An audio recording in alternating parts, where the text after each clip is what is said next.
Right, next, I expected it to be the best day of my life, but it was the worst. Not the way you hope a bride will recall her wedding day, but for Jodie Williams, it was that after her sister Carly collapsed from a cardiac arrest as she was walking down the aisle as her maid of honour.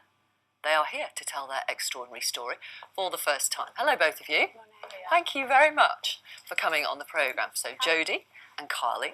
Okay, Carly, what do you remember about that day as maid of honour? Well, in all honesty, I can't really remember much at all. The last thing I remember was being on the train in the morning. I came up with my niece. I remember being on the train, and then literally there's a massive gap, and I remember about 2 days later being in hospital and just not having a clue what had happened. Wow. I sort of looked down and got wires over me and I didn't know what was going on. Jodie, fill in the gaps then for our audience. Yeah, so talking about the day? Yeah. So you're at the top of the aisle. Yeah. Carly's behind you as maid of honour. She actually walked before. Oh, she was ahead of you, sorry, I beg your pardon. Yeah. So I got to the top of the aisle and I sort of heard some sort of commotion behind me. I turned around and I just saw my sister laying on one of the other bridesmaids' laps. And what did you think, honestly? I honestly thought, what is she doing? I just thought she was being a drama queen, to be honest. I thought, what is she, I thought it was a bit over the top. Yeah, fair enough.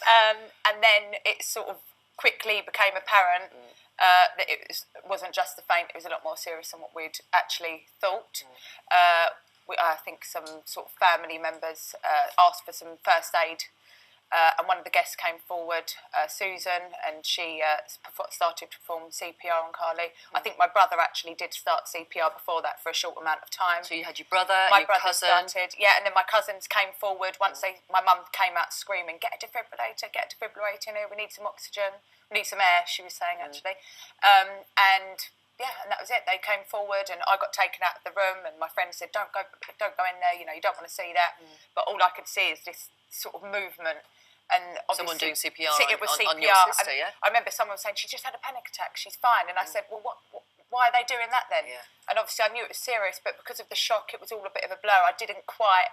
Still didn't really hit me the true severeness of what actually was going on. An ambulance was called. You were taken to St Thomas's Hospital. St Thomas's, who were absolutely brilliant. Which is close to the venue, Yeah, thank goodness. Brilliant.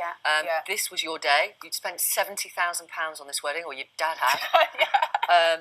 You had no wedding insurance. I know this is all trivial compared to what happened to you, but I'm just setting the context for our audience. Yeah. So Carly's on her way to hospital. You do what then with your guests? Yeah, well, I was sat aside for a while, sort of outside into the sort of cigar area it was, and people were saying, you need to get out of your dress. No, you need to stay in your dress. I just wanted to get out the dress. So I was there for a couple of hours. I kept calling my dad to say, Dad, can I call this? I wanted to call the wedding off, of course, straight away. And I said, what shall I do?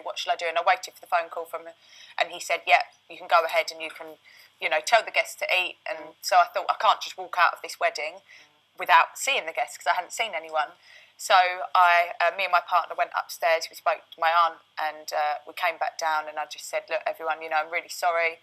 My sister is actually in a coma right now. I can't be here. I said, eat because you've been waiting around, for a while and then, just eat and sort of, I don't know, get on with it basically after. And you went straight to the hospital? And then I, quickly ran upstairs, took my dress on, I grabbed a pyjama top and a tracksuit, got to the hospital.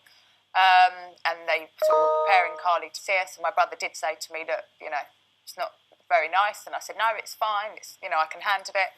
But, it wasn't, that's when it really hit me and I really saw her in the bed with the wires. Yeah, and I've seen it before because my granddad, I've seen him on life support machine before and when they switched it off, this was a lot worse, much worse. It was really not nice at all. Okay. Yeah. So, the moral of this story is that two people knew how to do CPR. Yeah. And when you have a cardiac arrest, which I'm just going to tell you is different, you know this, but I didn't know people before, don't. but I do now. No, and neither did I until I was reading about you. Yeah. A heart attack can lead to a cardiac arrest. They're not the same thing. A heart attack is where blood flow to the heart is blocked, causing chest pain and potentially heart damage. A cardiac arrest is when the heart malfunctions and suddenly stops beating.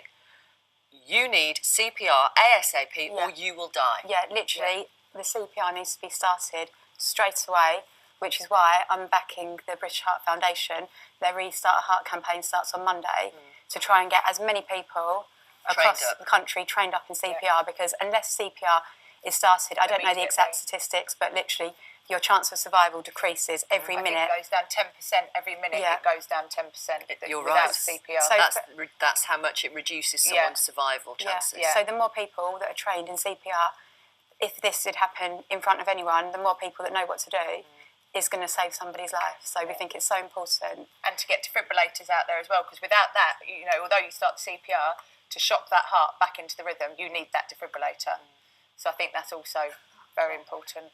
And the venue had a defibrillator, but didn't quite know how to use it, but somebody did. Yeah, my cousin stepped Thank in and goodness. he said, And they'd actually only had their first aid training 2 weeks previously through work, my cousin. So it just shows how having CPR training, it actually did save someone's life. It saved someone's life, yeah. It I shows don't think how they were important. expected to use it 2 weeks later to the calls. And you, obviously, you felt bad that your sister's wedding was called off. I felt so, at first they didn't want to tell me.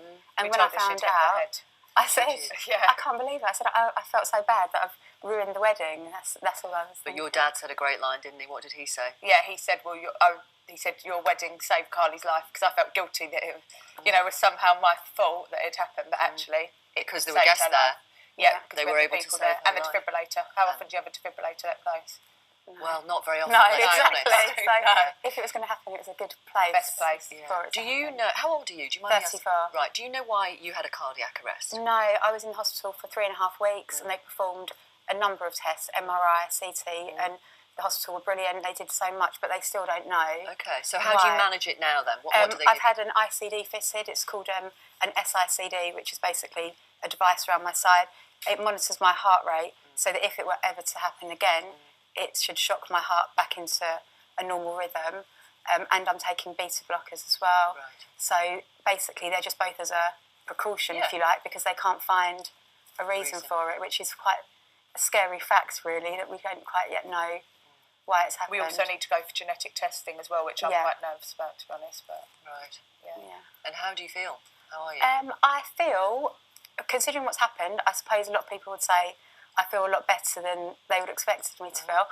I mainly just feel very tired. So if I get busy, if I'm busy for one day, I might suffer for 2 days where I feel absolutely exhausted. And obviously mentally, I've been quite anxious because every time I feel a bit dizzy or anything, I think, is it going to happen again? But I suppose that's to be expected, and hopefully in time, everyone said in time, you should begin to feel more confident. yeah, still, she won't be on her own, will you? No, So I won't we're stay sort in the of house on my together all own. the time, I'm mainly with my sister and other family members all the time because I want to be with somebody just in case. But maybe in time I'll get back to normal. I'm just feeling very lucky that I'm still here. So, yeah. I hesitate to ask, have you set another date? No. Has your dad got another few grand in the bank? Yeah, hopefully. I don't know, has he? So I don't know, just once you sort of are fully recovered, I suppose. But I mean, I'm hoping, to be honest, early next year. I do want to get married before the wedding season starts again. It gets a bit depressive. Now we know Carly's okay, of course. Yeah. It is obviously a bit, before the wedding season starts, I'd like to be married before then. And I don't know how I feel about ever being a bridesmaid. I said to Jodie, I may She doesn't not want to be maid of I honour may not be maid of honour again. I don't think I fancy walking down the aisle again, but anyway. Fair enough. We're looking forward to another wedding. Thank you very much, both of you. And it's such an important message to get out there, so well done. Thank you thank very much. you. Cheers. Thank Thanks you for very coming on the much. programme. Thank you. And the British Heart Foundation kicks off its Restart a Heart campaign to get 150,000 new lifesavers trained in CPR in a single day on Monday, the 16th of October.